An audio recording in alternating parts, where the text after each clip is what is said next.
Buenas tardes a todos. Damos comienzo a la conferencia del día de hoy. Estamos aquí reunidos el padre Luis Gerardo, su servidora Cecilia Urrea y el Consejo de Hazte Sentir, y claramente nuestro conferencista, el doctor Pedro Sánchez Paz. Voy a darle la palabra al padre Luis Gerardo, legionario de Cristo Rey, para que nos dé una gran bienvenida tanto al conferencista como a ustedes. Muchas gracias, Ceci. Pues efectivamente nos da mucho gusto poder estar nuevamente con ustedes que nos acompañan y nos han acompañado a lo largo de este tiempo que hemos estado organizando diversas actividades. En esta ocasión, y visto que en la Cámara de Diputados se había aprobado ya la legislación en torno al uso lúdico de la cannabis, quisimos organizar esta conferencia con el doctor Pedro Sánchez. El doctor Pedro Sánchez y yo nos conocimos hace ya muchos años. Yo era director de un colegio a nivel secundaria y me hizo favor de venir a dar una serie de conferencias a los alumnos para hablarles de todo el tema de adicciones. Él es especialista en este tema. En aquel entonces, cuando yo lo conocí, trabajaba en Monte Fénix. Posteriormente, pues la vida nos fue llevando por diversos caminos y perdimos un poco el contacto hasta que hace poco más de un mes el doctor me hizo favor de volverme a contactar, cosa que me dio muchísimo gusto. Y ya saben, pues normalmente quien me encuentra siempre sabe que algo le voy a pedir, y no fue la excepción con el doctor Pedro, que es experto en este tema de adicciones. Y por eso, doctor, me da muchísimo gusto saludarle, agradecerle su disponibilidad para darnos este tema esta tarde, y pues le damos muy cordialmente la bienvenida. Como dice el padre Luis Gerardo, el doctor Pedro Sánchez Paz nos expondrá uno de los temas más controversiales y detonantes actualmente en México y en varios países, que son los efectos y las consecuencias que se presentan al legalizar la marihuana.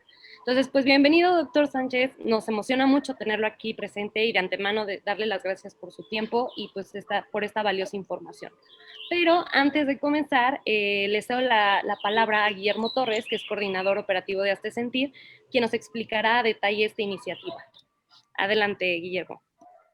Gracias, Ceci, y saludos a todos, y saludos al doctor.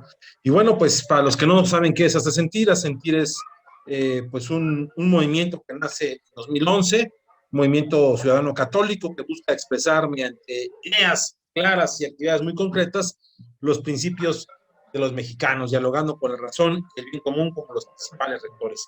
Nuestro objetivo general es la defensa de la vida, la familia y las libertades fundamentales. Nuestra misión es promover una conciencia social a partir del humanismo cristiano que privilegie la vida, la familia y las propias libertades. Por otro lado, nuestra visión es que en unión con otras organizaciones afines logramos tratar de lograr una transformación cultural en la sociedad mexicana, proponiendo un humanismo cristiano y su visión sobre la dignidad de la vida, la familia y las libertades fundamentales. Y a través de las personas que tienen un influjo real como legisladores, líderes de opinión y comunicadores. A través de nuestra historia hemos hecho distintas acciones, como el cabildeo en el Poder Legislativo, el haber incursionado con el noticiero de Ron Report en el Canal 2 de Televisa, así como la instauración del Cuartel de Vida, que después fue la red de comunicadores. Y bueno, nos pueden seguir en nuestras redes sociales. Estamos en Facebook como Hazte Sentir, en Twitter como Hazte Sentir-MX, en Instagram como Hazte Sentir MX. Y pues, bienvenido, doctor, y esperemos que sea de su agrado esta conferencia para todos, recordando que las adicciones afectan la vida y nosotros estamos a favor de la vida. Pues muchas gracias, Guillermo. Nuevamente, cualquier duda o información necesaria, pueden consultar la página de haztesentir.mx o en nuestra página de Facebook, que ahorita está en live, @haztesentirmx. Pues agradecemos a cada uno de ustedes por su presencia y les recuerdo a todos que durante el chat y durante la conferencia ustedes van a poder hacer todas las preguntas posibles al conferencista, al doctor, donde las vamos a poder responder en el bloque de preguntas y respuestas.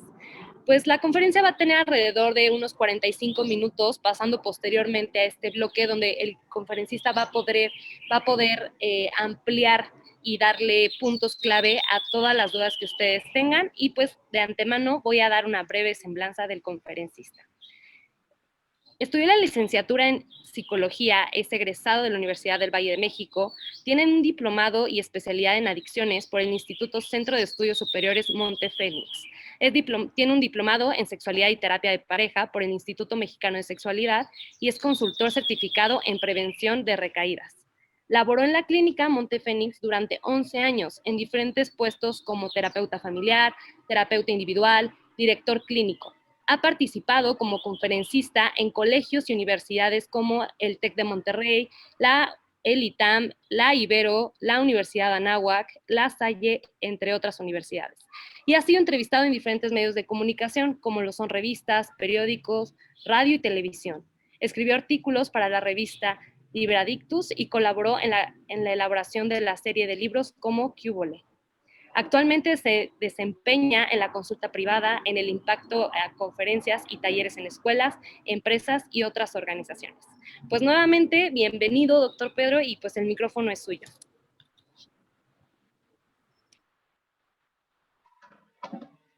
Ok, ¿me escuchan bien? ¿Lo escuchamos? ¿Sí me escuchan bien? Sí, sí.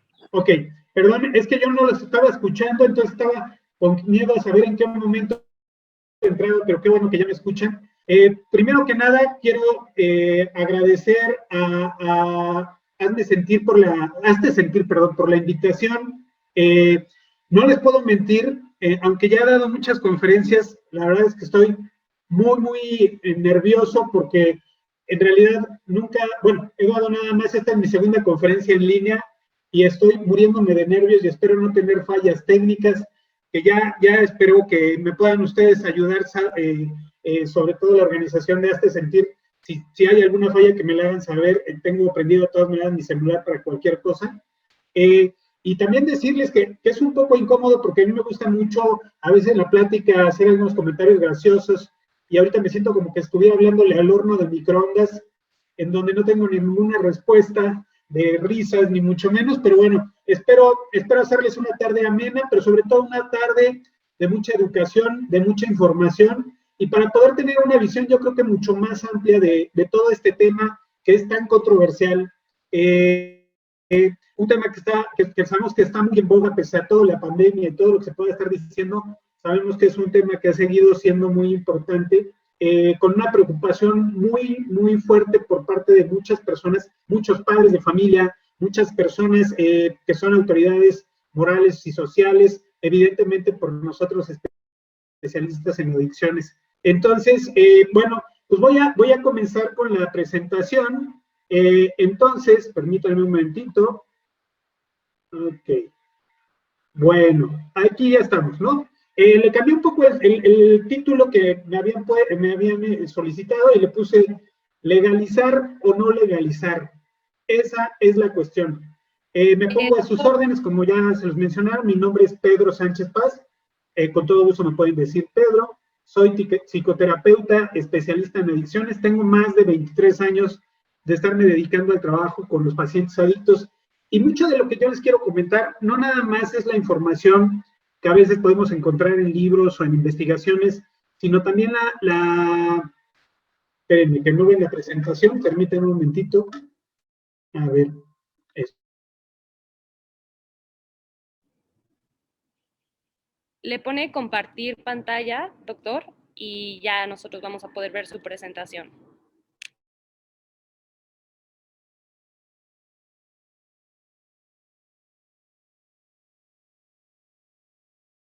Más o menos avisar si ya la están viendo, se los voy a agradecer.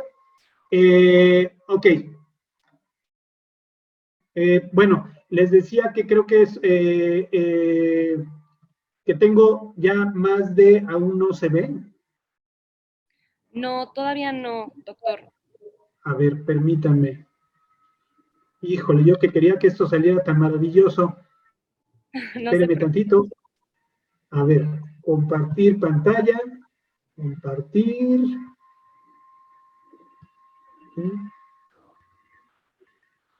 ¿Me van diciendo si se ve? Ahí estamos. Ahí estamos, ok. Bueno, pues. Ok, les decía que había cambiado el nombre, que le puse el nombre legalizar o no legalizar, esa es la cuestión. Mi nombre es Pedro Sánchez Paz, estoy a sus órdenes y soy psicoterapeuta especialista en adicciones y pues bueno, feliz de estar con ustedes. Bueno, creo que primero que nada tenemos que empezar por mencionar un poco acerca de qué son perdón, ¿de qué es la marihuana, no? La marihuana, cannabis o hashish, según su presentación, es una droga que es depresora del sistema nervioso central. Ajá. Su compuesto psicoactivo es el THC, o para ponérselos un poquito más como trabalenguas, es el 9-beta-tetrahidrocannabinol. ¿Ok? Y esta sustancia está presente en sus más de 2.500 cepas, siendo las cepas más conocidas la sátiva, la índica y la ruderal.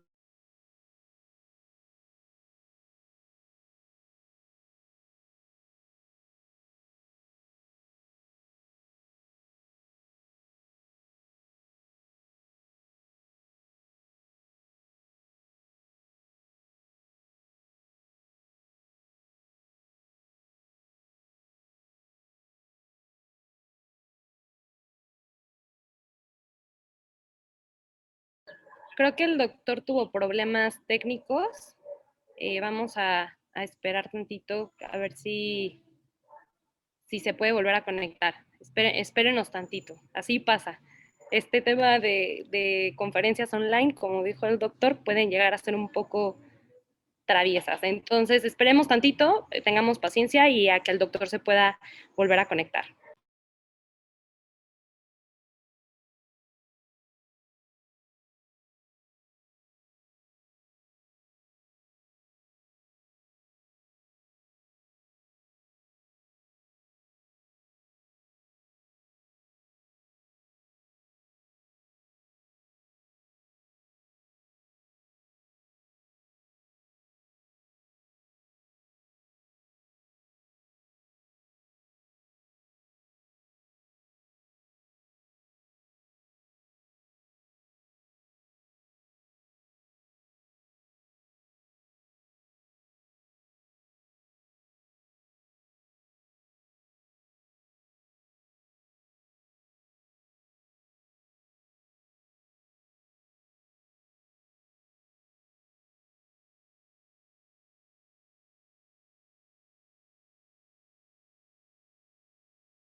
Bueno, ya estoy adentro. Sí, ya, doctor. Perdónenme, disculpen, estoy sudando de los nervios de estas cuestiones técnicas. Ok, ¿me podrían más o menos decir hasta dónde nos quedamos? Sí, doctor. Mire, antes de que sigamos, no sé si pueda moverse algún lugar en donde se encuentre, donde haya un poquito más internet. No pasa nada si no vemos su cara, estaría increíble verlo, pero si no es posible, mientras queda la presentación, pues acercarse a algún módem para que se escuche usted perfectamente y podamos ver bien la presentación. Ahí ya vemos. Ok, me voy a cambiar de lugar. Ahí ya ve la presentación. ¿Y ya me oyen? Sí, estamos y vemos, creo que son 2 diapositivas antes que la última que vimos. Exacto, Okay. Allí por ahí está usted hablando del compuesto psicoactivo. Ok, bueno, ¿ya me continúa así tal cual? Sí, adelante. Ok. Muchas gracias. Y disculpen las fallas técnicas, de verdad. Ok, les decía que el compuesto psicoactivo es el THC, o también conocido como 9-beta-tetrahidrocannabinol, y que este está presente en las más de 2.500 cepas que hay de marihuana, siendo la cannabis sativa, la índica y la ruderalis las más empleadas tanto para fines terapéuticos o médicos o para fines recreativos. Y las subespecies que se utilizan para obtener el cáñamo, es decir, la fibra de la marihuana, contienen mucho menos cantidad de THC. Lo que sí es cierto es que la marihuana es la sustancia ilícita, aún el día de hoy, de mayor consumo a nivel mundial. De acuerdo a las Naciones Unidas, es la más utilizada en el mundo, siendo que el 4% de la población adulta mundial la consume más de una vez al año y un 0.6% la consume todos los días. Se estima que hay más de 20 millones de personas que son adictas a ella. Ahora, la marihuana es una sustancia que se clasifica dentro de lo que son las drogas psicoactivas. Y una droga psicoactiva es toda aquella sustancia que cuando la introducimos en el organismo va a afectar o va a modificar las funciones, en este caso del sistema nervioso central. ¿Qué puede modificar? Puede modificar tanto nuestros pensamientos, nuestra personalidad, así como también las percepciones, pero también puede inhibir el dolor y alterar nuestro estado de ánimo. Bueno, el tema de la legalización de la marihuana o cannabis ha sido desde hace muchos años un tema muy controversial, muy controvertido, tanto en lo que respecta al cultivo, la posesión, así como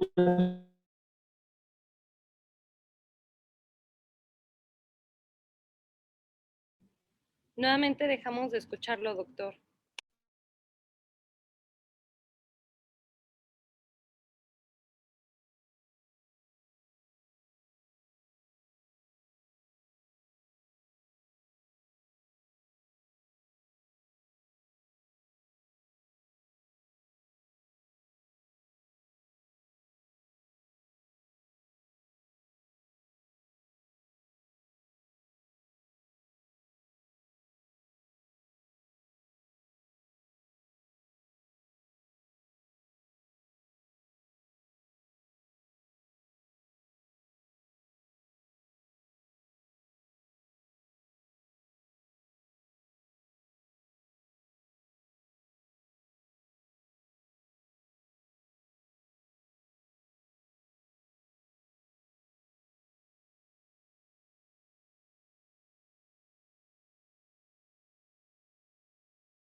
Ok.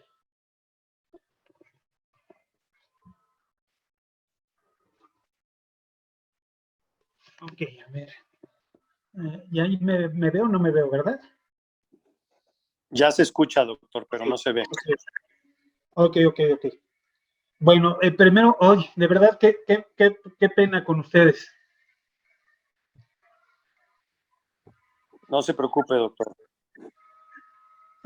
¿Ya ahí me veo? Ya se ve Ya. súper bien y se escucha también muy bien. Ok. Ahora, nada más, por favor, recuerden en dónde estábamos.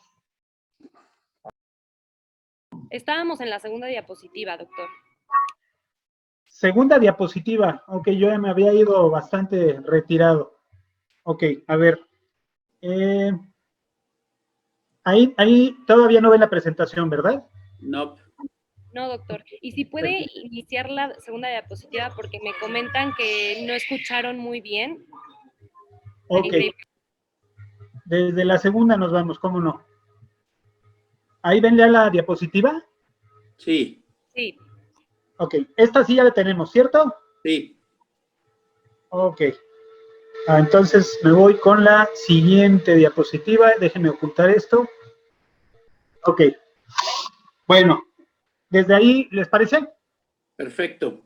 Bueno, les mencionaba que de acuerdo a las Naciones Unidas, la marihuana sigue siendo la droga ilícita de mayor consumo y que más del 4% de la población adulta mundial la consume al menos una vez al año, ¿ok?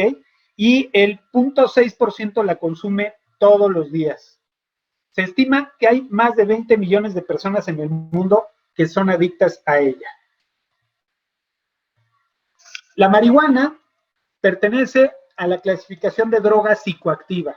¿Qué es una droga psicoactiva?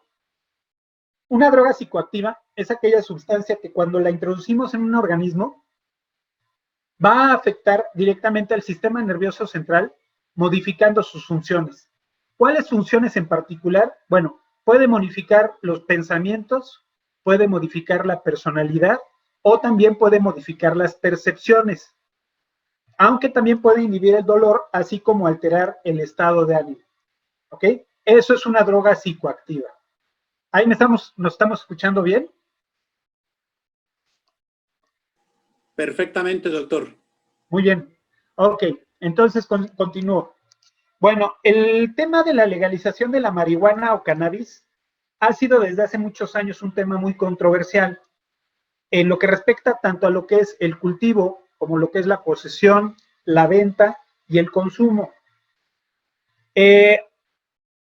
Aun cuando sus productos que no son psicoactivos, como es la fibra y las semillas, en algunos países son legales, la hierba en sí se encuentra controlada en muchos países y en algunos otros países solamente está permitido su uso de manera terapéutica o médica.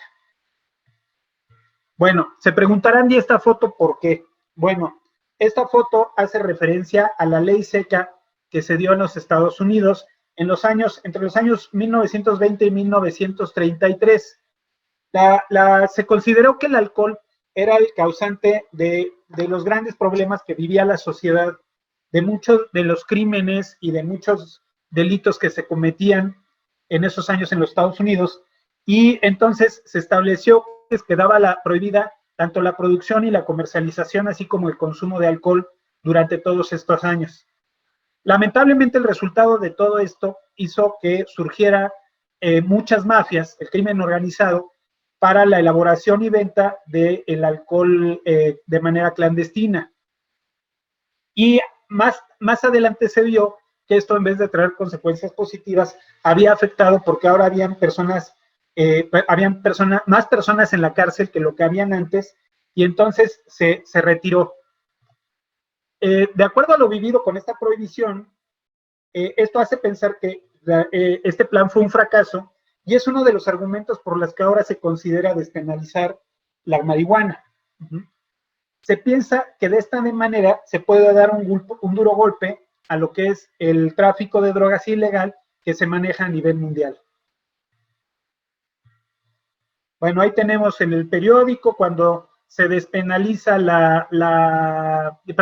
cuando se termina la ley seca en los Estados Unidos, festejando todos en un bar. No sé, siento que esta imagen la vamos a ver pronto cuando se termine el confinamiento de la pandemia y vamos a ver así esta foto aquí en México probablemente. Bueno, a continuación, bueno, los antecedentes que tenemos de todo esto. Primero vamos a nivel mundial. La Convención Internacional de Opio, el 19 de febrero de 1925, recomendó incluir una prohibición para el hashish. Decía, el uso de cannabis indio y la preparación de sus productos derivados de esta será autorizada únicamente con fines medicinales o fines científicos. Sin embargo, la resina natural, que es extraída de las plantas hembras del cannabis, junto con diferentes preparados que se obtienen a partir de ella, como es el hashish, la cual no es actualmente utilizada con fines medicinales y solo es objeto de uso para fines nocivos. Por lo tanto, no será producida, vendida ni comercializada bajo ninguna circunstancia. ¿Cuál es la respuesta? Que India y otros países alegaron que esto iba en contra de sus costumbres sociales y religiosas. Sin embargo, se logró exportar la cannabis indio a países en los que estuviera prohibido su uso y a los países que se importara que su uso se justificaba únicamente para usos medicinales o científicos. ¿Vamos bien ahí? Sí, perfecto. Muy bien. Ok. También tenemos que Gran Bretaña penaliza es el primer país en penalizar la marihuana en el año 1928. Los delitos contemplaban el tráfico, el cultivo y la posesión para el consumo personal y las sanciones iban a depender de cada país. En estos países, donde no estaba permitida la venta, la policía confiscaba cargamentos de contrabando para su venta clandestina, o cargamentos menores, cantidades menores que se usaban ya sea para narcomenudeo o para el consumo personal. Cabe mencionar que la Santa Sede siempre ha estado en contra de la legalización de la marihuana. Ok, bueno, paso ahora con esta foto, que son los famosísimos coffee shop que existen en los Países Bajos, donde todos sabemos que fue uno de los primeros lugares donde se legalizó el consumo de la marihuana, y es un poco contemplar qué es lo que ha pasado con estos países a partir de que se legalizó. Bueno, tenemos, es el único país de la Unión Europea donde estaba permitida su venta. En junio del 2011, la Comisión Global de Políticas contra la Droga escribió un informe en el que expresó que era un buen momento para cambiar la estrategia prohibicionista de todas las drogas. Uno de los argumentos que se utilizaron como para defender esto fue que la represión del consumo impide la adopción de medidas de salud pública para atender a los pacientes que tenían SIDA o a las muertes por sobredosis. Bueno, tenemos que, por supuesto, también ver un poco qué es lo que ha pasado, por ejemplo, en los Estados Unidos, ¿no? En los Estados Unidos, su uso medicinal está permitido por algunas leyes estatales, pero está prohibido por la ley federal. A partir del año 2017, el gobierno federal no puede interferir con las leyes locales sobre lo que es el uso medicinal. Pero se ha decidido no procesar a los usuarios. En el año 2012, 2 estados, Colorado y Washington, aprobaron la legalización de la marihuana para uso recreativo, en cantidades limitadas y solo para personas mayores de 21 años. México y otros países de Centroamérica pidieron analizar el impacto que tendría en la región, pero lamentablemente pues, la respuesta no fue la esperada. Ya para el año 2020, o sea, muy recientemente, ustedes lo habrán escuchado, pues ya no eran 2 estados, sino que a estos se sumaron otros 14 estados que ya habían legalizado el uso de la marihuana de manera recreativa. Sin embargo, la posesión, la compra, la venta siguen siendo ilegales a nivel federal. La enmienda 64 es la primera ley estadounidense que permite el consumo de marihuana sin tener que aducir a razones médicas, es decir, únicamente para un uso recreativo, un uso lúdico. Ahora, vámonos a ver qué es lo que ha pasado en México. Bueno, desde el año 2005 se dio un debate respecto a la regulación de la distribución y el consumo de marihuana. Para este mismo año, el presidente en ese momento, Vicente Fox, envió una reforma de ley a la Cámara de Diputados para descriminalizar el consumo de marihuana y establecía que la policía no podría sancionar a quienes tengan en su posesión hasta 5 gramos de marihuana. En el 2009, el Congreso de la Unión lo limitó solamente al consumo personal para evitar el narcomenudeo. Y el 5 de noviembre del 2015, la Suprema Corte de Justicia de la Nación concedió amparo a 4 personas para cultivar, poseer, transportar y consumir con fines recreativos. No sé si se acuerdan también de ese evento, que fue también muy sonado en las noticias. Estas 4 personas eran miembros de la Sociedad Mexicana de Autoconsumo Responsable y Tolerante. Por sus siglas, SMART, es decir, como muy inteligente. Cosa que es muy curiosa porque precisamente, ya, y lo veremos más adelante, uno de los efectos de la marihuana es que afecta muchos procesos del pensamiento. Pero bueno, este grupo es un club que defiende el derecho de la elección frente al consumo de marihuana. Para el 19 de julio del 2017, se publica en el Diario Oficial de la Federación la reforma a la Ley General de Salud y del Código Penal Federal, en donde se permite el uso medicinal y científico de la cannabis. Ya acercándonos más a esta fecha, en noviembre de 2018 se presenta una iniciativa de ley para legalizar la marihuana. El 19 de noviembre del 2020, hace unos cuantos meses, el Senado de la República aprobó la iniciativa de ley sobre el uso lúdico de la marihuana. Y el 10 de marzo del 2021, la Cámara de Diputados aprobó la legalización que regula el consumo, el cultivo y el comercio de la marihuana con fines recreativos en todo el territorio, la cual tendría que ser ratificada por el Senado antes del 30 de abril. Sin embargo, el Senado está solicitando una nueva prórroga para su ratificación. Ok. Si llegara entonces a darse, se aprueba la legalización, México se convertiría en el tercer país de América en legalizar el cannabis lúdico. La iniciativa permite fumar marihuana en casa sin presencia de menores, portar hasta 28 gramos. Si nos acordamos, en 2005 se hablaban de 5 gramos y ahora ya estamos hablando de 28 gramos. Y poseer hasta 8 plantas por domicilio. También establece un sistema de licencias para la siembra, el cultivo, la cosecha y la venta de la marihuana. Para mí este es un punto muy importante, porque también les quiero mencionar que lo que pasó también con la ley seca referente al alcohol en los Estados Unidos, sucede que también en esos años, en los últimos años de la ley seca, se da también la crisis económica que vive Estados Unidos, una crisis muy fuerte que se vivió, y después, por supuesto, que también se dieron cuenta que el volver a legalizar el alcohol traía muchos ingresos al país en cuestión de las licencias que se iban a dar, de los impuestos que se iban a dar, y aparte de que iba a abrir un campo importante de trabajo para muchos americanos. Yo pienso que también algo de esto tiene que ver con la situación que estamos viviendo actualmente en el país.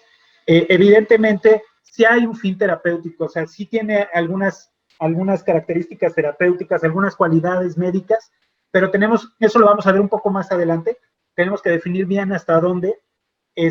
La cuestión del narcotráfico, pues también tendríamos que considerar los narcotraficantes, no nada más venden marihuana, venden muchas otras drogas, y por supuesto que sí, que también es de esperar que probablemente también va a haber, por supuesto, una producción y venta de marihuana de manera clandestina, ¿ok? Bueno, paso a la siguiente. Vamos a actualizarnos un poquito. ¿Qué es lo que ha estado pasando? ¿Qué nos arroja la encuesta nacional de consumo de drogas, alcohol y tabaco? La más reciente, que es la de 2016 a 2017. Les voy a mencionar lo que se encuentra tanto en la población en general, en hombres y en mujeres, y también por grupo de edades, particularmente. Bueno, la encuesta nos dice que en la población total, el consumo de marihuana alguna vez en la vida, es decir, personas que por lo menos fumaron marihuana alguna vez en la vida, había aumentado entre el 2011 al 2016 del 6% al 8.6%. En los hombres, en este periodo, aumentó del 10.6% en el 2011 al 14%. Pero fíjense, sí es de llamar la atención, pero fíjense qué es lo que pasa con las mujeres. Y esto lo vamos a estar viendo reflejado en todas estas encuestas. En las mujeres pasa del 1.6 al 3.7. O sea, un aumento del más del doble.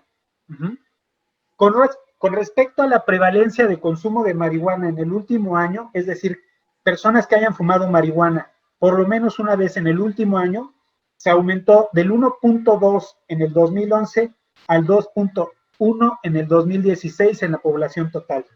En los hombres pasó del 2.2 al 3.5 y en las mujeres se triplica, siendo que en el 2011 era del 0.3% y pasa al 2016 al 0.9%. En la población de adolescentes, es decir, en los usuarios de 12 a 17 años, el consumo de alguna vez en la vida aumentó del 2.4% en el 2011 al 5.3%. ¿Qué está pasando? ¿Qué nos estamos dando cuenta aquí? Que cada vez la población más joven está teniendo más acceso, mucho más fácil al consumo de la marihuana, ¿no? Habría que también considerar qué es lo que pasa, que todos vemos y que todos escuchamos continuamente, ¿no? Sabemos de que aunque la edad establecida para la venta de cigarros y alcohol en México es de 18 años, todos sabemos que lamentablemente cada vez son más los jóvenes que están teniendo su primer contacto con alcohol o tabaco antes de cumplir la mayoría de edad, ¿no? Por supuesto que podríamos pensar que un cuadro semejante va a pasar con lo que es la marihuana. Y en un momento hablaremos también de qué es lo que pasa con los adolescentes cuando tienen, o con los consumidores que tienen su primer contacto de la marihuana en la etapa de la adolescencia. Bueno, regresando a esta población, en el caso de los hombres que consumieron alguna vez en su vida marihuana, pasó del 3.5 al 5.8%.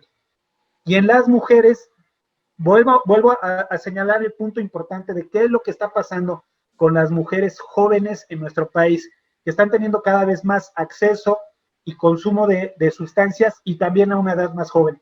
En las mujeres pasa del 1.3% al 4.8%.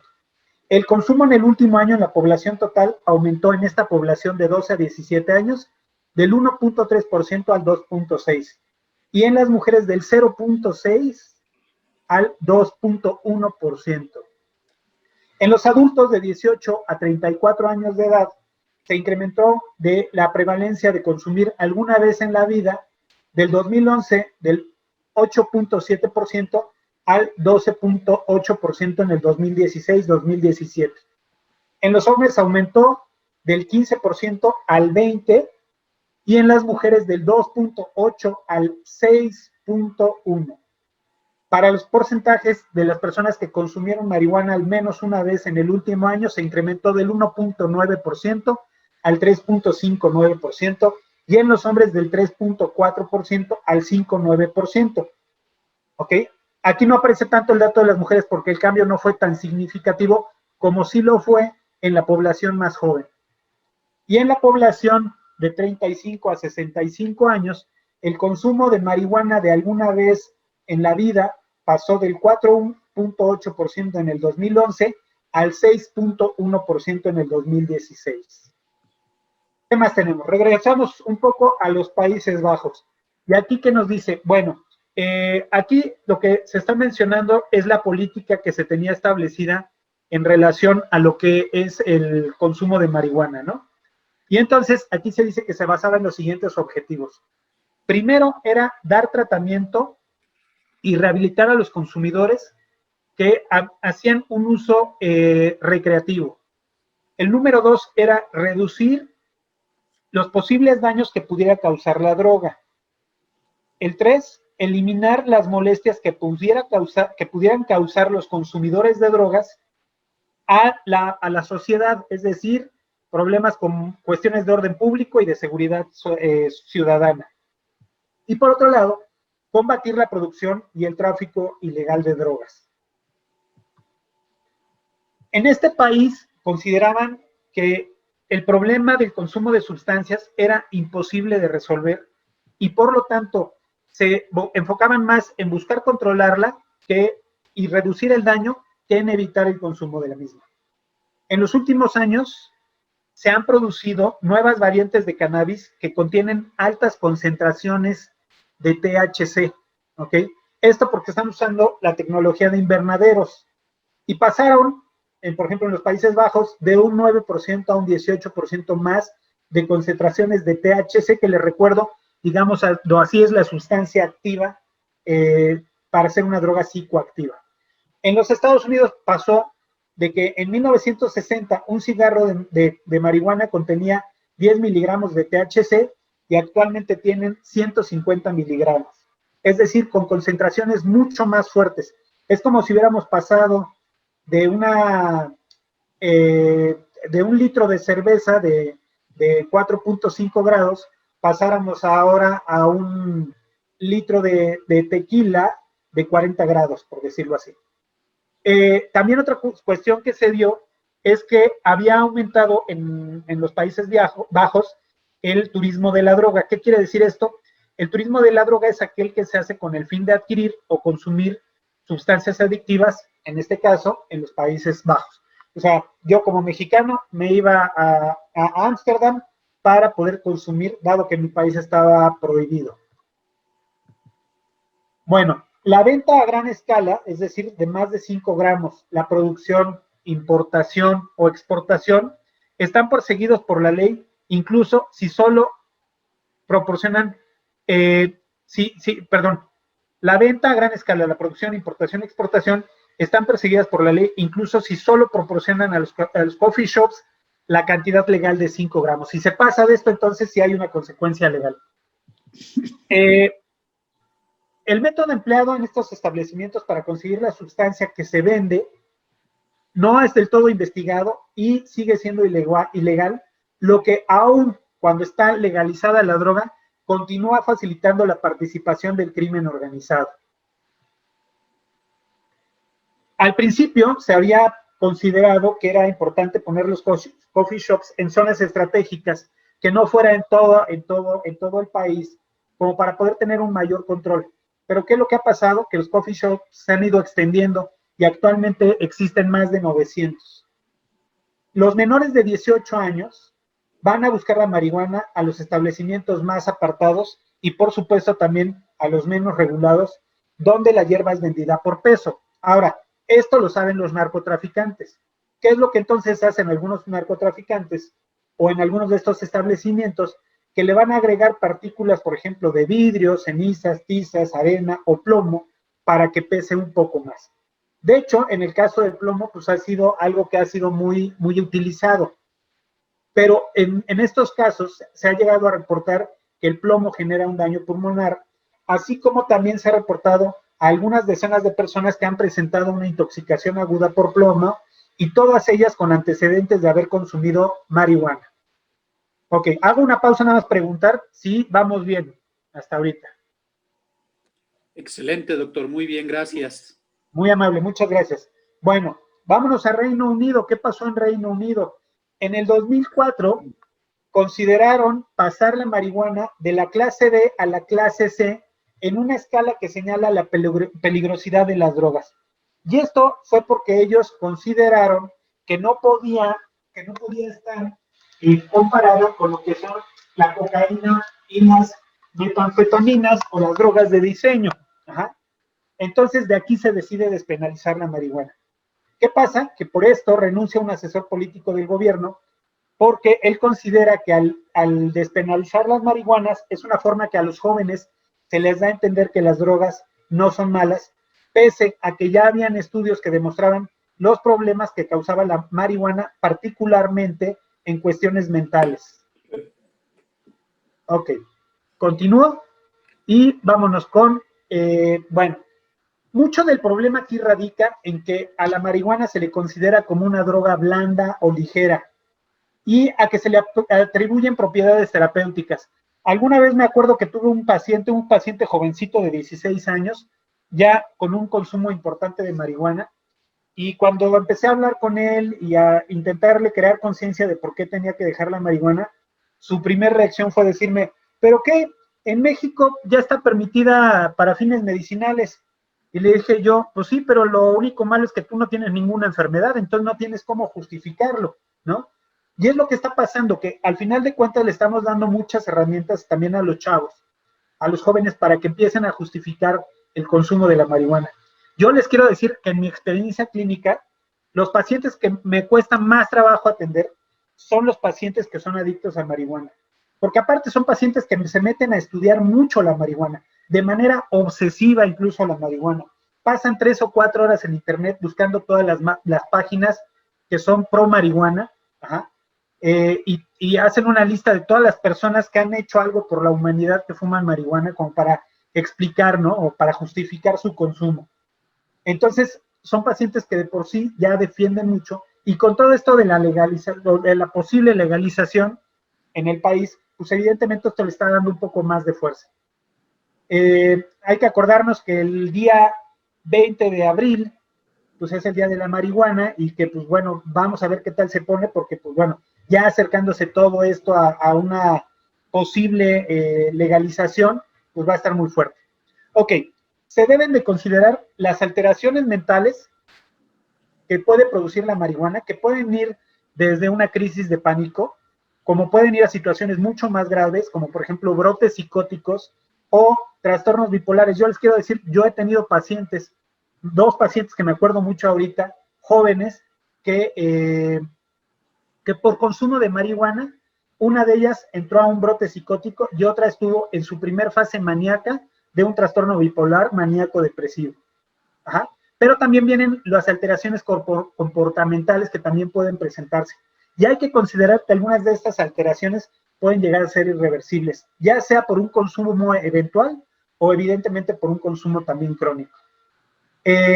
También es importante comentarlo, lo vamos a ver un poco más, de manera más extensa más adelante, que se produce un daño cerebral en el feto cuando la mujer consume durante el embarazo. Y también puede producir un daño bronquial y cáncer de pulmón. Ok, ¿qué pasa con nuestro cerebro y la marihuana? Bueno, la marihuana lleva profundos cambios en el comportamiento y en la conciencia del consumidor. Fíjense que en el cerebro de manera natural produce unas sustancias químicas que actúan de una forma muy similar a lo que es el THC, y por eso son conocidas como endocannabinoides. Para que actúen estas sustancias en el interior de las neuronas, estas deben de ser reconocidas por una proteína que se encuentra en la membrana de las neuronas, que es la proteína receptora de cannabinoides, que reconoce tanto a los endocannabinoides como también reconoce al THC que se obtiene al consumir la marihuana. Ambos actúan en los mismos receptores, pese a tener una estructura química diferente. Eso es de llamar la atención.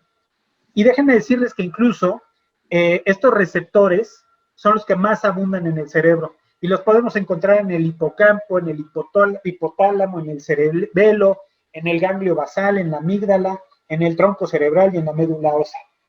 De aquí, explicando un poco cómo intervienen varias áreas del cerebro, la diversidad de los síntomas, porque va a depender de en qué zona van a actuar, en qué área van a actuar. Bueno, la marihuana desplaza a los endocannabinoides de los receptores, interfiriendo sus acciones metabólicas, y ahí es donde empieza entonces a modificar todo lo que es las funciones del cerebro. Su acción intracelular produce un aumento de dopamina. La dopamina es un neurotransmisor por medio del cual se comunican las células del cerebro. Por esto es que los usuarios se sienten high, ya que el THC actúa en el sistema cerebral de gratificación, lo cual hace que se produzca alegría, relajación y un sabor mucho más agradable en los alimentos. Algunos de ustedes habrán escuchado esto de que te produce el monchis, ¿no? El monchis es precisamente esto, cómo te realza el sabor de los alimentos la marihuana. Sin embargo, después de pasar por todo esto, puedes pasar ahora a lo que es el sueño o la depresión.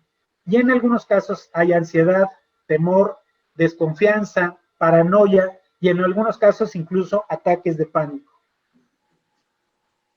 ¿Cuál es el efecto inmediato de la marihuana? Cuando se consume esporádicamente y también cuando se consume en pequeñas cantidades, aún así la memoria y la atención se ven afectadas, así como la percepción se distorsiona. La cuestión de la profundidad se ve afectada y también la percepción del tiempo se ve afectada. Pasa como a ser más lenta y se disminuyen las habilidades motoras. Los conductores de auto tienen una menor concentración cuando van manejando, su coordinación motora se debilita e incrementan los tiempos de reacción, es decir, los reflejos se vuelven más lentos.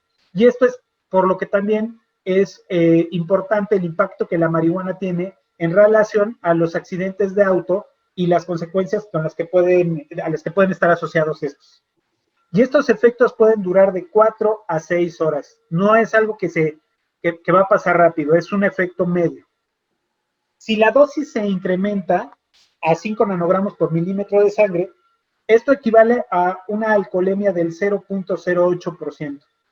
La cuestión aquí es que la detección del consumo de marihuana en los conductores de autos, pues no se puede realizar como lo hacemos con el alcohol, con el alcoholímetro, ¿no? Que es a través de una exhalación, ya saben, el soplarle al tubito esto.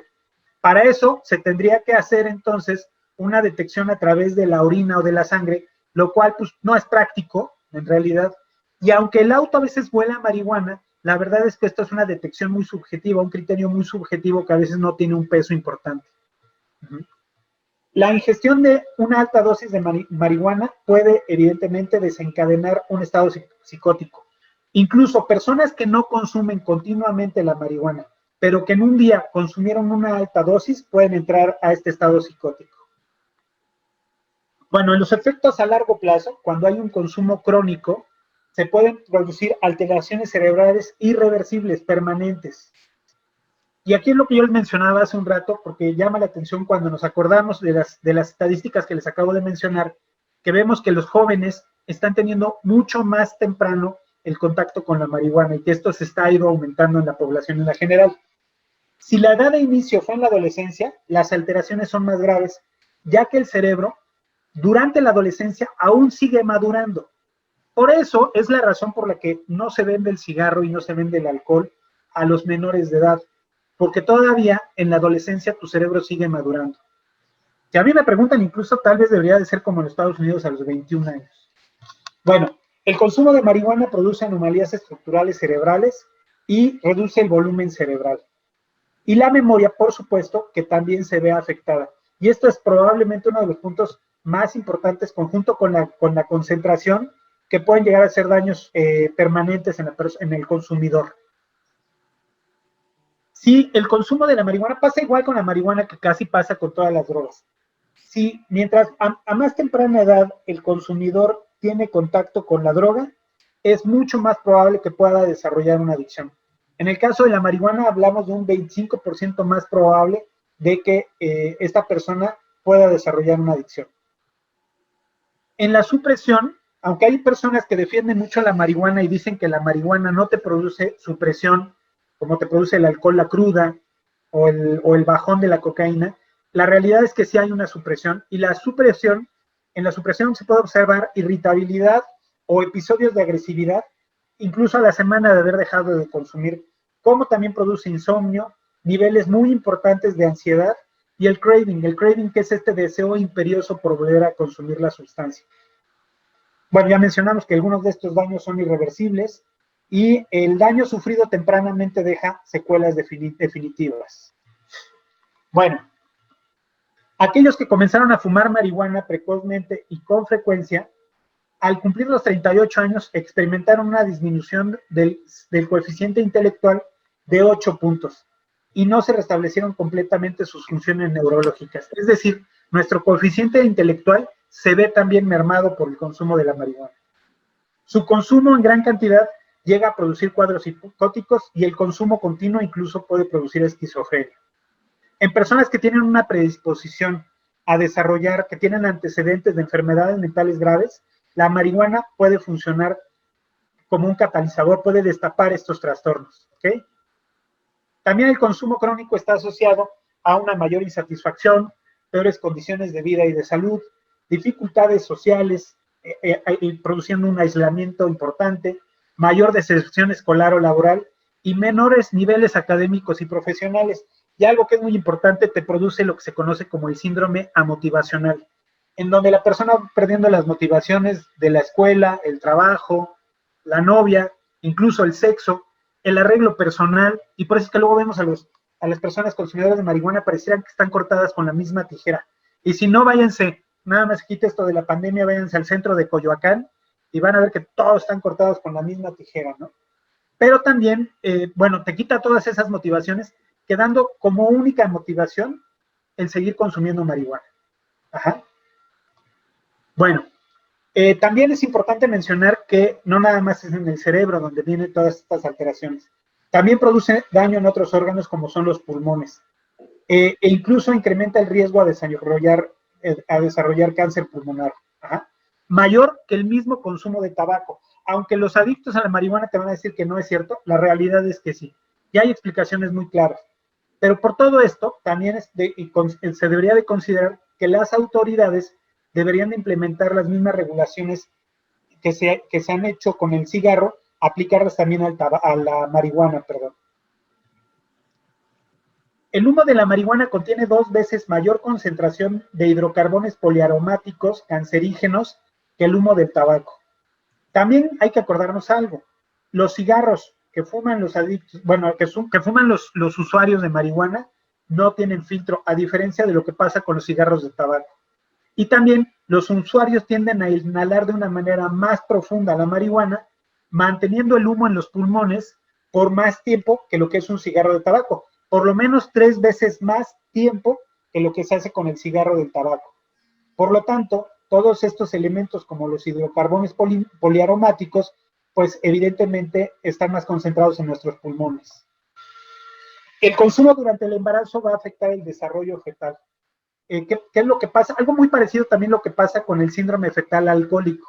El producto nace con un menor peso y menor talla al nacer y va a afectar también el desarrollo neuronal fetal. Ok, ahora sabemos todo que ya se están vendiendo muchas de medicamentos, que casi todos tenemos amigos que piensan que ahí está su futuro económico a partir de que están sacando muchos medicamentos de productos que derivan de la marihuana, el CBD y todo esto, ¿no? Bueno, en la marihuana se han detectado 483 componentes. De estos, 66 de estos componentes son cannabinoides. Investigaciones han demostrado la influencia que tienen los endocannabinoides y sus receptores en una variedad tanto de procesos fisiológicos como también de procesos patológicos. Por esto es que la industria farmacéutica está interesada en desarrollar fármacos con derivados de la marihuana capaces de potencializar o anular las acciones de los endocannabinoides. Y por eso ha surgido ahora tanto este gran boom por estos medicamentos, ¿no? ¿Qué fines han tenido? ¿Qué fines médicos o terapéuticos?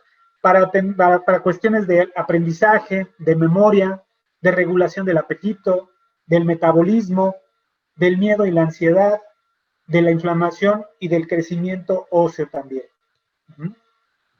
Bueno, los productos derivados de la marihuana, porque tampoco podemos negar esto, pueden llegar a ser fármacos muy útiles en la medicina moderna. Eso es cierto, ¿ok? Como pasa con muchas otras drogas, ¿eh? O sea, no crean que la marihuana es la única que tiene un fin terapéutico. La cocaína en algún tiempo también se llegó a utilizar como anestésico para operaciones oftalmológicas. Ajá. Pero bueno, sí existen unos productos, unos derivados de la marihuana que sí pueden ser útiles en la medicina.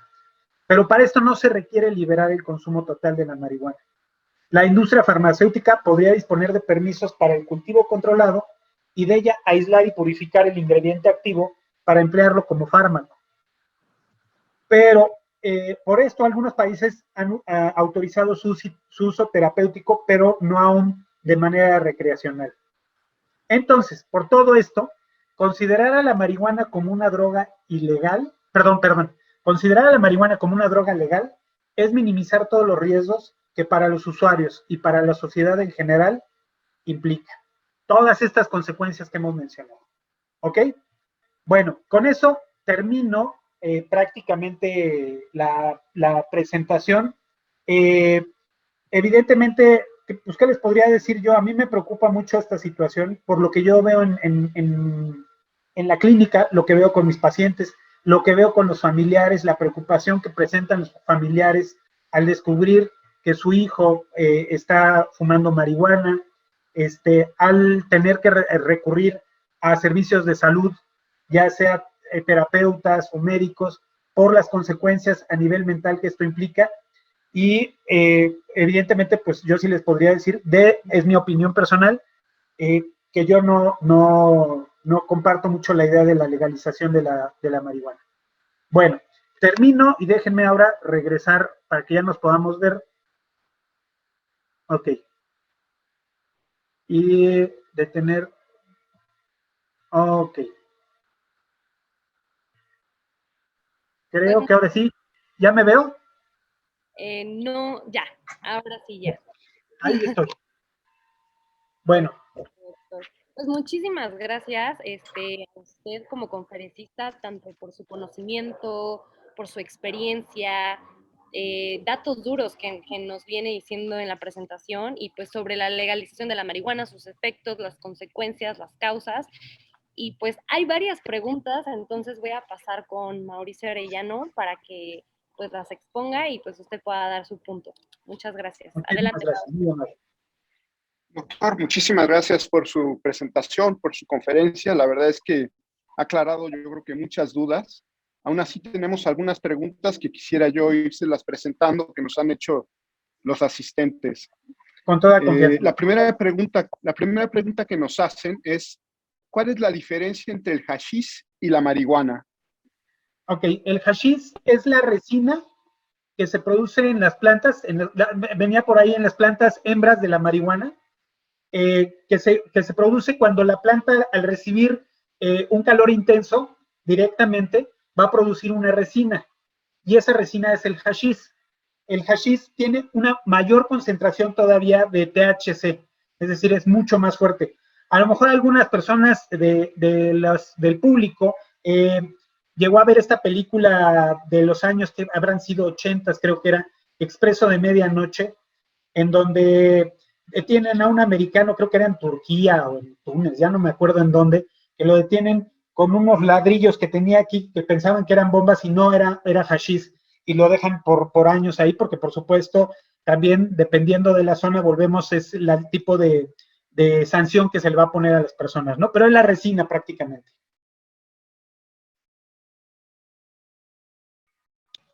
Muchas gracias, doctor. La siguiente pregunta que nos hace es si realmente la marihuana tiene propiedades que sean muy diferentes a otros fármacos ya existentes que se puedan utilizar en los tratamientos médicos. O sea, si realmente tiene muchos mayores beneficios de algunos otros fármacos como para permitir su legalización medicinal, ¿no? Si se justifica esto.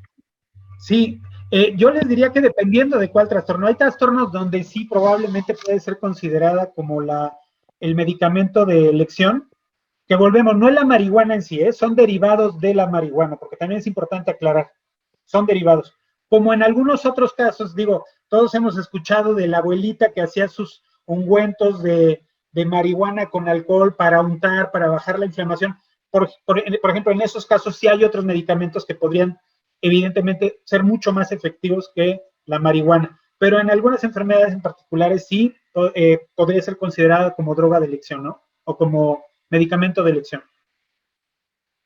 De acuerdo. Quisiera la gente dimensionar un poquito en cuanto a lo que se quiere pasar como legislación, de qué significan los 28 gramos de marihuana que se quiere legalizar. O sea, ¿a cuántos cigarrillos pudiera equivaler eso? o a qué consumo por persona diaria pudiera equivaler los 28 gramos de marihuana? Híjole, es que es una pregunta un poco difícil porque como no son cigarros elaborados en fábricas, ni mucho menos, el cigarro va a depender mucho, ¿no? De la cantidad que puedan ponerle de marihuana a cada cigarro. Ajá.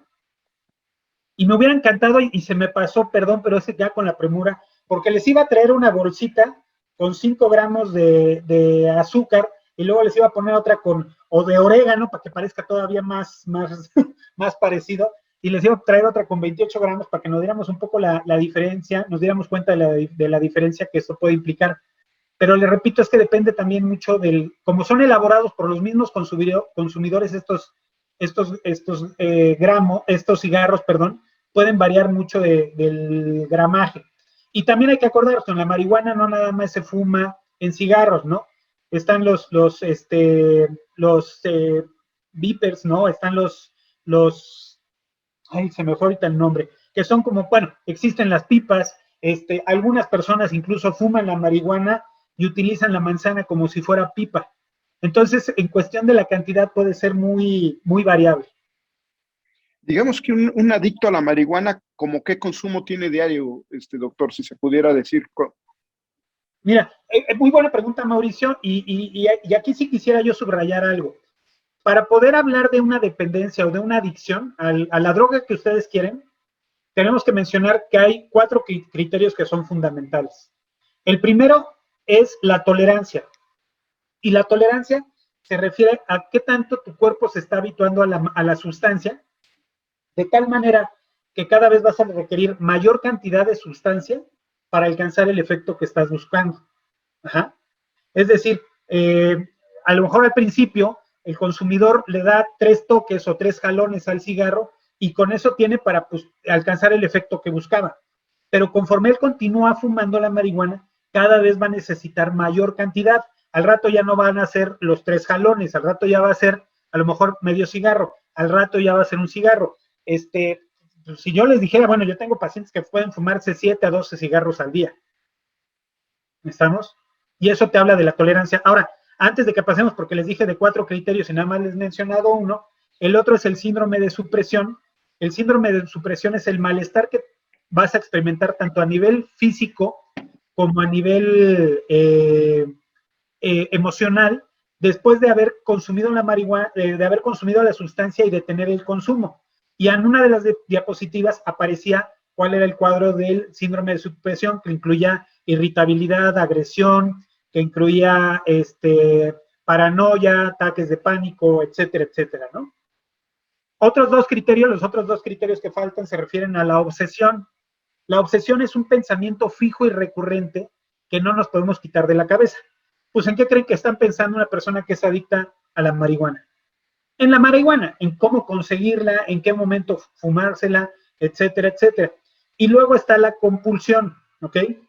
Yo luego les explico a mis pacientes que, bueno, imagínense que a mí me encanta la zanahoria, el tubérculo, ¿no? Pero yo no voy a salir de una fiesta en casa de un amigo y le voy a pedir que me regale una zanahoria caminera, ni me voy a ir a comprar a la 1 de la mañana 1 kilo de zanahorias, a buscar en qué súper encuentro abierto a esa hora para comprar 1 kilo de zanahorias, ni voy a esconder las zanahorias debajo de la cama, o entre la ropa del closet, o en la caja del excusado, ni voy a ir a una restaurante de barra libre de ensaladas y me voy a servir un plato de zanahoria y lo voy a esconder debajo de la mesa y me voy a ir a servir otro plato, ¿no? Para tener mi abastecimiento de zanahoria. Todos estos ejemplos que se los pongo son ejemplos que me ha tocado vivir con mis pacientes en relación a sus sustancias, ¿no?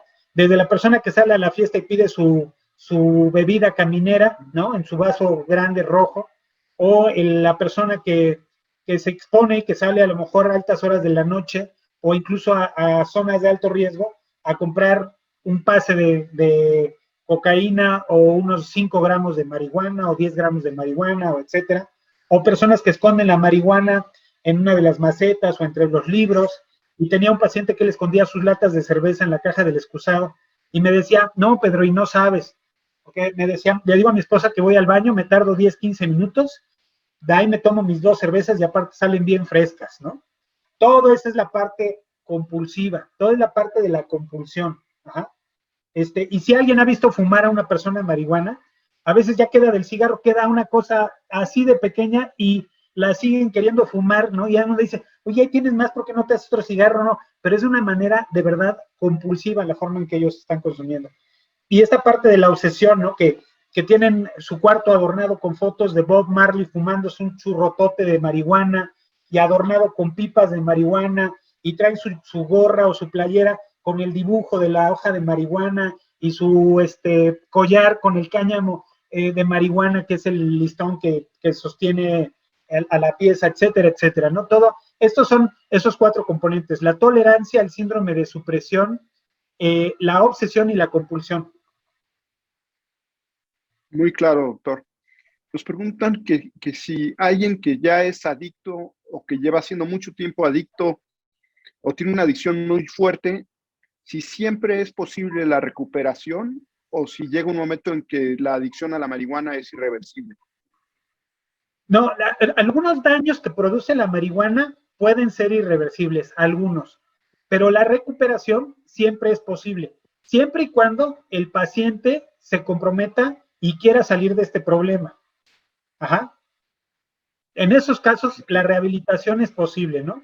Y siempre y cuando la familia ayude, porque, perdón, también tengo aquí que incluir a la familia. La familia muchas veces, lamentablemente por desconocimiento, participa en hacer que la adicción se preserve, ¿no? Miren, todas las drogas al principio van a dar un servicio. Imaginemos que este es el servicio, el placer que va a producir. Todas las drogas, por eso las sigue uno consumiendo, porque te produce un placer.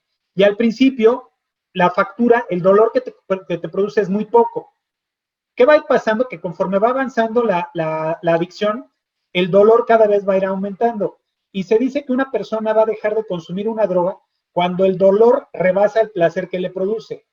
Pero ¿qué es lo que pasa muchas veces? Que como familiares no nos gusta ver a nuestros hijos sufrir, que les duelan las cosas, y entonces ahí va avanzando y lo que hacemos es que los rescatamos, les resolvemos las consecuencias que les debería de producir el consumo de sustancias. Los detiene la policía y vamos, y los papás van y pagan la mordida, ¿no? Chocan el coche y arreglan el coche. Falta trabajar y la esposa habla al trabajo para reportarlo enfermo. Y con eso lo que estamos haciendo es que no les permitimos que el dolor rebase al placer. Y por lo tanto, mientras eso no pase, la persona no va a pedir ayuda. Dicen en los grupos de autoayuda, de alcohólicos anónimos o narcóticos anónimos, que la persona tiene que tocar un fondo de dolor. Y eso es precisamente cuando la persona enfrenta las consecuencias de su propio consumo. Sí, muy, muy importante la participación de la familia, como en muchas cosas. Nos preguntan si usted recomienda algún lugar en especial para enviar a menores de 21 años que han caído en el consumo y que quieren quitarse la adicción, el hábito. Híjole, hay muchas clínicas. Yo ahí sí les pediría un favor. Les pasé les puse una diapositiva con mis datos justamente para cualquier duda ya un poco más personal, pero si me los permiten, déjenme volvérselos a pasar, porque sí, depende mucho de muchas características, no nada más de la edad. Depende un poquito de si va a participar la familia o no va a participar. Yo sugiero que participe. De, evidentemente, también los recursos económicos con los que cuente la familia. En México hay miles de clínicas. Hay unas clínicas que son muy, muy accesibles y son buenas. Hay otras clínicas que cuestan, que es una inversión importante, que también son muy buenas. Yo trabajé en una de ellas, que es Montefénix, que les puedo decir que es una buena clínica. Como también hay muchas clínicas que tenemos que tener cuidado, que se dicen clínicas y en realidad no son clínicas, o que no son manejadas por un equipo profesional, que a veces son manejadas por personas que son adictas, que están en recuperación, pero que no tienen conocimientos médicos o psicoterapéuticos, y que en vez de hacer a veces un bien, pueden hacer un daño. Y a veces, creo que hemos escuchado todos de algunas tragedias que se dan en algunas granjas o anexos que son manejados por personas en recuperación, en donde muchas veces no participa el personal de salud, ¿no? Entonces, les repito mis datos. Mi teléfono celular es el 55 85 34 22 62, 55 85 34 22 62, ya sea por llamada, pero si me lo pueden mejor mandar por mensaje, porque si estoy en consulta no puedo tomar la llamada, se los voy a agradecer. Y mi correo electrónico es pedrosp, número 5, yahoo.com. Para que ya si alguien quiere una orientación un poco más personalizada, se las pueda dar con todo gusto. Bueno, esto ya lo estamos incluyendo en el chat para que todo el mundo que busque esa información la pueda sacar del chat de aquí de la aplicación de Zoom. Me parece maravilloso y gracias por incluirme en su chat. Nos pregunta una persona de Puerto Rico que si es posible tener un mercado de cannabis regulado realmente para uso exclusivo medicinal, porque él dice que en Puerto Rico se aprobó con esa excusa, pero que la dejaron en manos de los dueños de centros de cannabis, ¿no? Y ellos aprueban, y si la persona que llega aplica para recibir cannabis, la toman hasta personas con simple ansiedad o con cualquier otra cosa que sea menor y que realmente no ha podido ser regulado. ¿Usted piensa que realmente se puede regular para hacer un uso exclusivo medicinal o se tiende al abuso?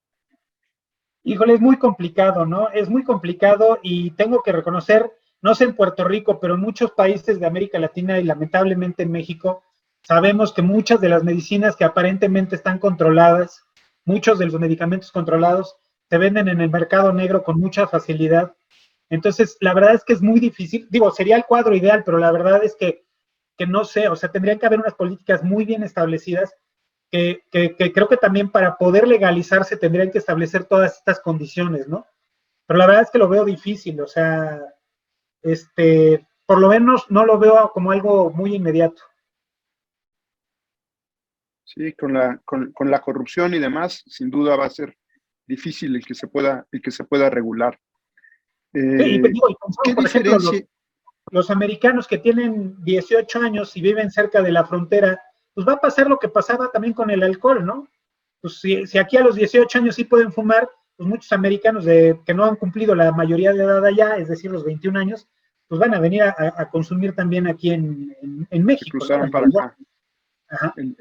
El turismo en la frontera. Doctor, nos preguntan que qué diferencia hay entre el fumar la marihuana o el consumir la marihuana líquida, caliente, con los vapores, ¿no? ¿Cuál es la diferencia entre el cigarrillo o lo que usted decía ahorita de hacerlo a través de pipas o de marihuana líquida? No, y también se puede hasta comer, ¿no? Todos creo que hemos escuchado de los brownies de marihuana, las galletas de marihuana, los pasteles de marihuana, etcétera, etcétera. O sea, hay muchas formas de administración. La realidad es que la más efectiva para el consumidor, es la marihuana fumada porque es la que vas a poder absorber mayor cantidad de THC, de tetrahidrocannabinol. Ajá. Y digo, si habláramos todavía de más fuerte todavía, pues sería el hashish o la resina de la marihuana. Después ya podrían ser un poco más abajo lo que es fumar los vapores o lo que es el comer algunos de estos alimentos que están acompañados de marihuana. ¿Considera usted que la prevención es clave para retardar el consumo en los adolescentes? ¿Y cómo se puede dar esta prevención? Sí, la prevención creo que es fundamental para poderlo trabajar en los adolescentes y no nada más en cuestión de la marihuana, en cuestión de cualquier tipo de droga, legal o ilegal, incluyendo al alcohol, por supuesto, ¿no? La prevención en los adolescentes es fundamental porque también, como lo estábamos viendo hace un rato en las estadísticas, estamos dándonos cuenta que la población joven, ni siquiera mayor de edad, está teniendo un consumo cada vez mayor de marihuana. Entonces, la prevención que se puede trabajar tanto en casas, tanto en las escuelas, tanto en algunas otras instituciones como iglesias, etcétera, es muy importante. Y no nada más se trata de hablar de la marihuana, es más, yo a veces cuando he ido a dar pláticas de drogas a algunas escuelas con los adolescentes, lamentablemente a veces se quedan un poco más con la parte de los efectos que con la parte de las consecuencias.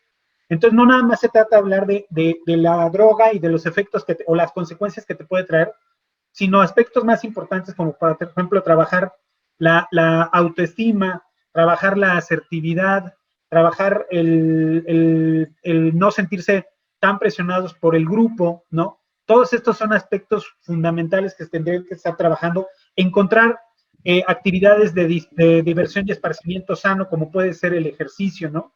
O actividades artísticas, en vez de encontrarlo a través del consumo de marihuana. Todas esas son medidas preventivas muy importantes. Nos preguntan, doctor, que en caso de que se llegara a aprobar esta ley, que obviamente los adolescentes y las gentes en general van a ver como una actitud permisiva de la sociedad hacia el consumo, ¿qué consecuencias sociales, familiares, cree usted que pueda tener esto? O sea, ¿cuáles son las consecuencias que va a tener, qué impacto va a tener en las familias y qué impacto puede tener en la sociedad, en la criminalidad, en los accidentes de tráfico? No sé qué información se pueda tener de esto. Sí, yo aquí les mencionaría, lamentablemente no creo que vaya a ser hasta que se apruebe la ley. Lamentablemente yo ya lo estoy viviendo, ¿no? Yo en la consulta privada ya lo puedo encontrar, que ya está mucho más permitido, que ya es mucho más fácil el acceso, que ya hay mucho más curiosidad por los jóvenes, por querer probar la marihuana, por querer experimentar sus efectos, ¿no? Y evidentemente en el caso de la familia, pues bueno, un conflicto muy fuerte porque si se legaliza, pues también como que de cierta manera les amarra las manos un poco a los papás, ¿no? O sea, pero pues yo te prohíbo que no fumes aquí la marihuana, pero a lo mejor vas a poder ir a un bar o vas a poder ir a un café en donde te van a permitir que la estés fumando, pues es una cuestión que lo complica mucho, ¿no? Y también creo que es fundamental que los padres de familia se metan mucho más a todo este tema, que se eduquen más acerca de lo que es la marihuana y los efectos que produce, porque a veces la verdad es que los chavos saben mucho más de la marihuana que muchos adultos, ¿no? Y tienen muchos argumentos como para una de esas dejar a los papás pues en jaque mate donde no saben ni qué hacer ni qué decir. Sí, hizo falta mucha información y por eso le agradecemos mucho el que se tome el tiempo usted para hacer conferencias como esta. Con todo gusto. Nos preguntan si un muchacho adolescente o de 18 años que consume diario marihuana ya debe de ser atendido en un centro de desintoxicación profesional o puede a través del apoyo familiar, en fin, salir adelante. Si el consumo es por más de un año, si este consumo lo conserva por más de un año, ya podría ser entonces sí considerado como una persona que ya desarrolló una adicción o una dependencia a la marihuana y entonces sí va a requerir de un tratamiento. Los tratamientos pueden ser alguna clínica, que es un tratamiento residencial, pueden ser tratamientos ambulatorios, con lo que sí, por favor, que sean con médicos o psicoterapeutas que sean especialistas en adicciones. Porque lamentablemente también déjenme decirles que hay muchos profesionales de la salud que lamentablemente no conocen o no tienen tanta información acerca de lo que son el consumo de las drogas. Lamentablemente muchas universidades no incluyen en su plan académico, ni en la carrera de psicología, ni en la carrera de medicina, incluyen temas de adicciones, y por lo tanto también a veces hay mucho desconocimiento de todo esto. Entonces sí tendría que ser con un especialista en adicciones, ya sea psicoterapeuta o médico, o también en los grupos de autoayuda, sean de alcohólicos anónimos o narcóticos anónimos. Y lo ideal es poder trabajar con los tres, ¿no? Trabajar la parte médica, la parte psicoterapéutica y también trabajar en los grupos de autoayuda para poder abarcar la unidad bio, que sería la parte médica, psicológica y la parte social, que sería a través de los grupos de autoayuda. ¿Considera usted que estos especialistas también deberían de participar en instituciones sociales o en instituciones educativas para lograr la prevención del uso de la droga, de la marihuana? Definitivamente, y hacer un plan de prevención en las escuelas sería fundamental. Sí, sería básico que los especialistas participaran directamente en todo esto. Si las consecuencias de la marihuana, la repercusión es tan importante, en su opinión, ¿por qué cree usted que se minimice tanto su uso? Pues volvemos un poquito como un resumen de todo lo que decíamos en la presentación, ¿no? Pues primero porque ha sido muy difícil poder evitar que se consuma. O sea, a pesar de que ha habido sanciones, penalizaciones y que se ha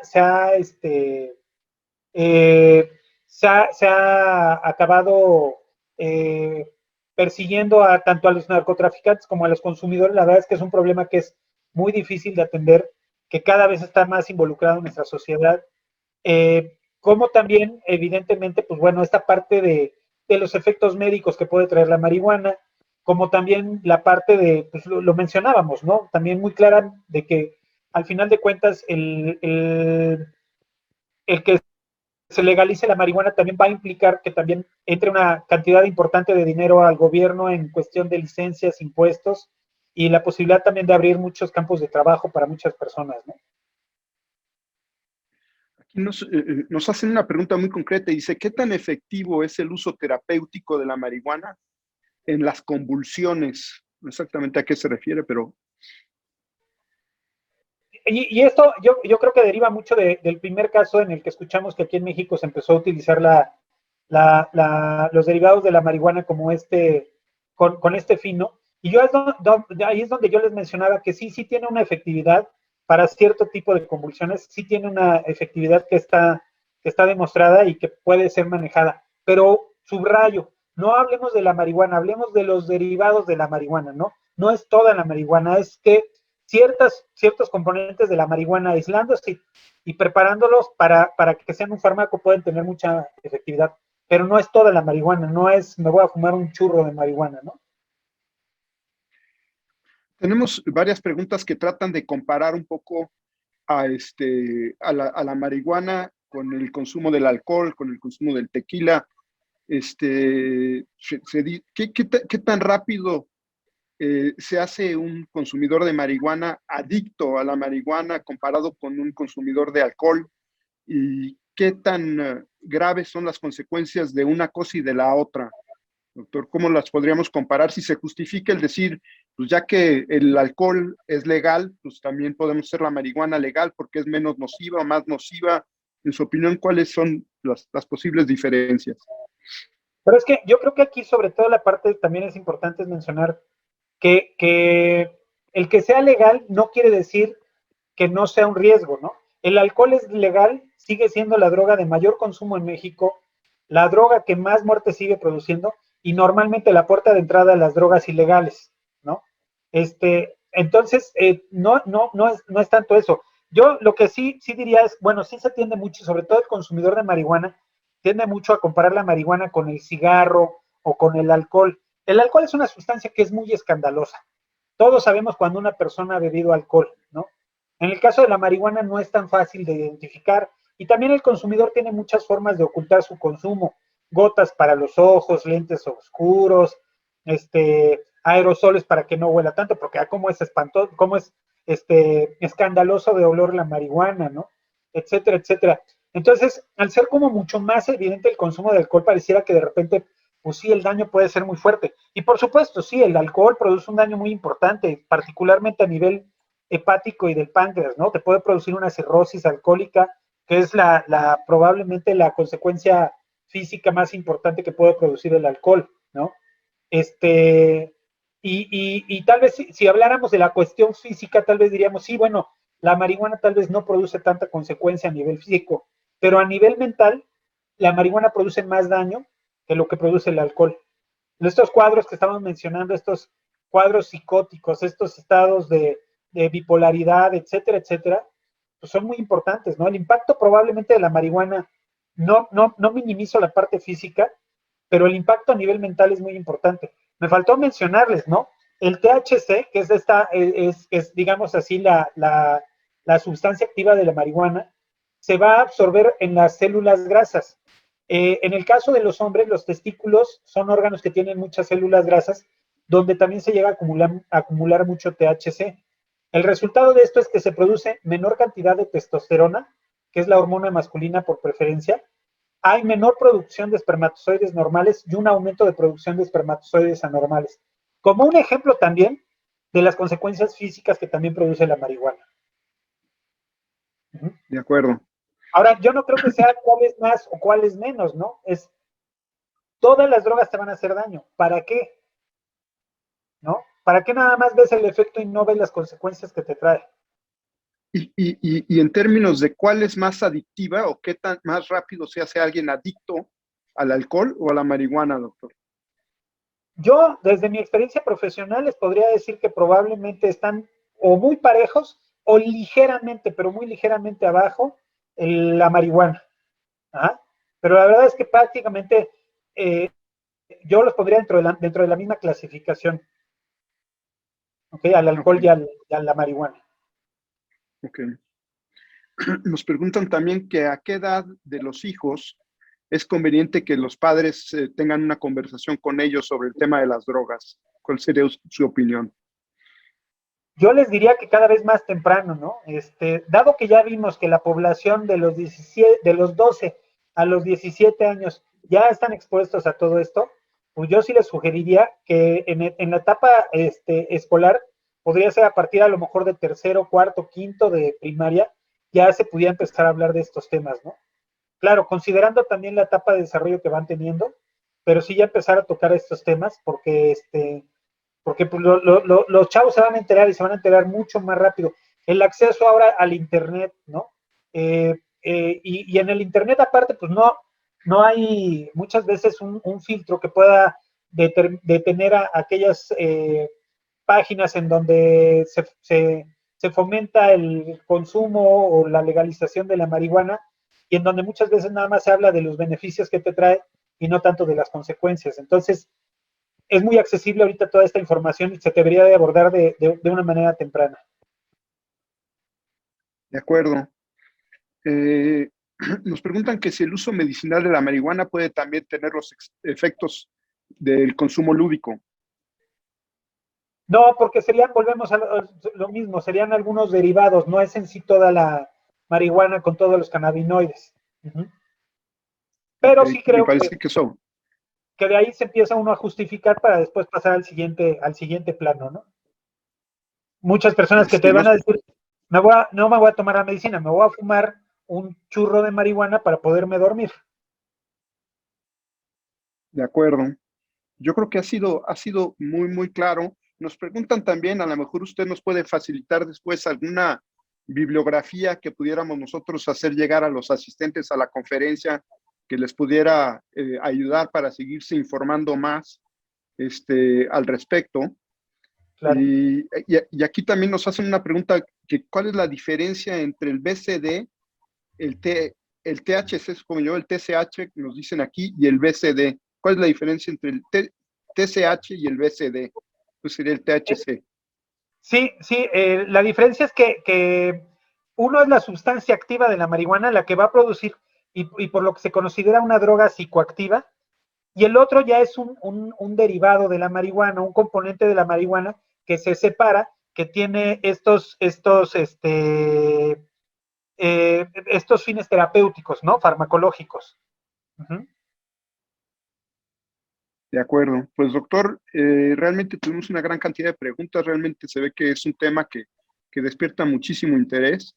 Le agradecemos mucho esta conferencia tan clara, sus respuestas muy claras a las preguntas de los asistentes, y de veras muchas gracias por prestar su tiempo para informar a la gente de este tema tan importante.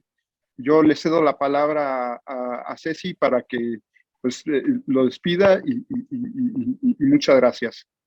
Gracias, Mauricio, muy amable. Muchas gracias, Mau, por este bloque. Gracias, doctor. Magnífico. La verdad, fueron varias preguntas muy informativas, muy buenas, muy específicas. Y pues nuevamente agradecerles a todos y a usted por su tiempo, por la experiencia y por los datos duros. Decirles a todos que pues están bienvenidos para nuestros próximos eventos, conferencias. También usted, doctor, si gusta unirse. Y pues nos gusta hacer hazte sentir una asociación, pues vivimos y nos apoyamos de donaciones. Entonces es muy importante si ustedes gustan apoyarnos a nosotros para seguir haciendo este tipo de grandes conferencias con grandes expositores, pues que nos apoyen donando en nuestra página de haztesentir.mx. Entonces, pues eso es todo. Tengan una muy bonita noche. Nos seguimos viendo en nuestras redes sociales. Y pues... Sí, nada más, perdón. Nada más déjame despedirme también yo, decirles que les agradezco mucho, primero que ustedes hacen sentir, les agradezco mucho la invitación, me hacen sentir en casa, y a todos les pido una sincera disculpa. La tecnología y yo no somos uno mismo, me falló mucho, al final, gracias a tus recomendaciones, Ceci, pudimos mejorarlo, pero estoy muy apenado, y también por lo mismo no les quiero negar, me puse muy nervioso, se me trababa mucho la boca. Me disculpo, si vuelvo a tener la oportunidad de participar con ustedes, estoy seguro que saldrá mejor todo esto. Excelente su conferencia, doctor. Yo quisiera también nada más darle las gracias a nombre del padre Luis Gerardo, que se tuvo que retirar, pero realmente las fallas fueron menores y una excelente conferencia, ¿no? De veras se lo agradecemos mucho. Mil gracias, muy amable. Perdón, Ceci. No, no se preocupen, ¿no? Qué mejor que tener este diálogo. Y pues muchísimas gracias a todos ustedes. Muchísimas gracias a usted, doctor, nuevamente. El video se quedará guardado en nuestra red social de Facebook de Hazte Sentir, por si lo quieren volver a ver, compártanlo, que muchísimas más personas sepan de este tema informadamente. Y pues nos vemos en el próximo evento y conferencia. Gracias, doctor, y muchas gracias a todos. Hasta luego. Muchas gracias. Buenas noches.